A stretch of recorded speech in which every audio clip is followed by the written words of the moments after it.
PCC chief, party అధ్యక్ష పదవి రేసులో పలువురు నేతలు. రేపు ప్రధానిగా ప్రమాణ స్వీకారం చేయనున్న మోదీ, ఢిల్లీలోని కర్తవ్య పథ్లో భారీ భద్రతా ఏర్పాట్లు. భారత్ కు చేరుకున్న బంగ్లాదేశ్ ప్రధాని, మోదీ ప్రమాణ స్వీకారంలో పాల్గొనున్న షేక్ హసీనా. కేంద్ర మంత్రివర్గ కూర్పుపై బీజేపీ కసరత్తు, ఎన్డీఏ పక్షాలకు పదవులపై నేడు రానున్న స్పష్టత.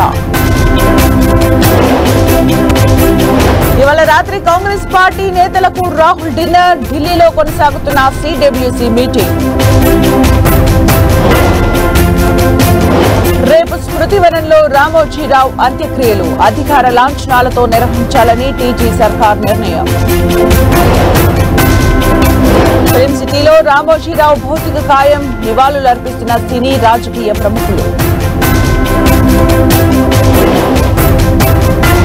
కాసేపట్లో హైదరాబాద్ కు చంద్రబాబు, పవన్ కళ్యాణ్, రామోజీరావుకు నివాళులు అర్పించనున్న నేతలు. హైదరాబాద్ లో కొనసాగుతున్న చేప మందు పంపిణీ, చేప ప్రసాదం కోసం క్యూ కట్టిన ఆస్తమా రోగులు. డెల్టా ఎయిర్లైన్స్ సిటీఓ నారాయణన్తో మంత్రుల భేటీ, తెలంగాణలో పెట్టుబడులు పెట్టేందుకు సుముఖత. రష్యాకు ముప్పు ఏర్పడినప్పుడే అణ్వాయుధాలు వాడతాం, యుక్రెయిన్ పై యూజ్ చేయమన్న రష్యా అధ్యక్షుడు పుతిన్. న్యూయార్క్ లో రేపు భారత్ పాకిస్తాన్ టీ20 మ్యాచ్, గెలుపే లక్ష్యంగా టీమిండియా కసరత్తు.